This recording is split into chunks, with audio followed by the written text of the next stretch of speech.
Bagamat man may pagkakataon pa rin ang Phoenix Suns na makaabante agad sa playoffs at maiwasan ang play-in tournament, mukhang mapapako nga sila sa pang-pitong pwesto sa West.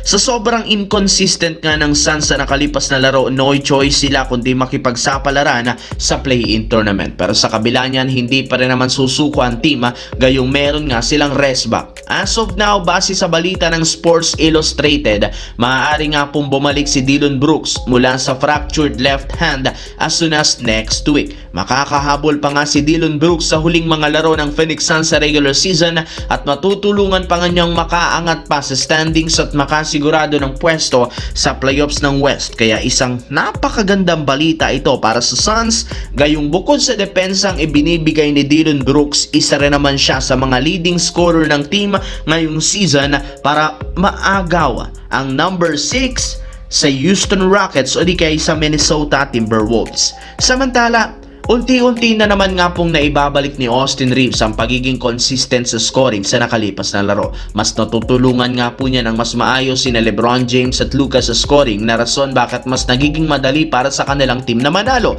Kaya mas lalo lamang nga pong pinaniniwalaan ngayon ng Lakers na si Austin Reeves talaga ang pinakasaklong katandem ni Luka Doncic sa kanilang lineup. At dahil dito nakapagdesisyon ng front office na pinangunahan ng general manager na si Rob Pelinka na bigyan, papirmahin ito ng bagong kontrata sa off-season.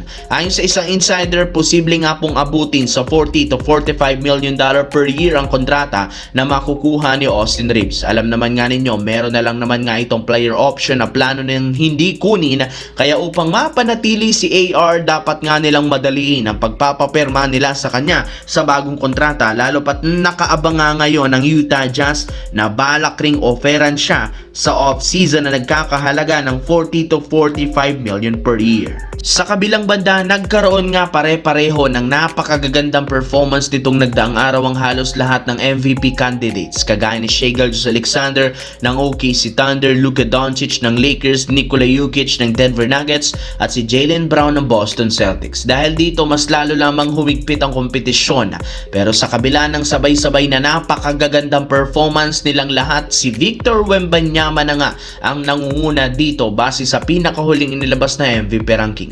Pumapangalawa si Shai Gilgeous-Alexander, pangatlo si Nikola Jokic, pang-apat si Luka Doncic, panlima si Jaylen Brown. Para nga sa kaalaman ng lahat, nag-average lamang nga si Wembanyama ngayong season ng 24 points a game, 11 rebounds sa kanyang 50% shooting, samahan mo pa ng 4.2 blocks per game. Hindi lang naman puro opensa si Wembanyama, bagkos siya rin ang dahilan bakit napakalakas ng depensa ng Spurs. Siya ang literal na rason ng sunod-sunod na panalo ng San Antonio Spurs. Kaya hindi na nakakagulat bakit siya ang numero 1 ngayon sa MVP rankings.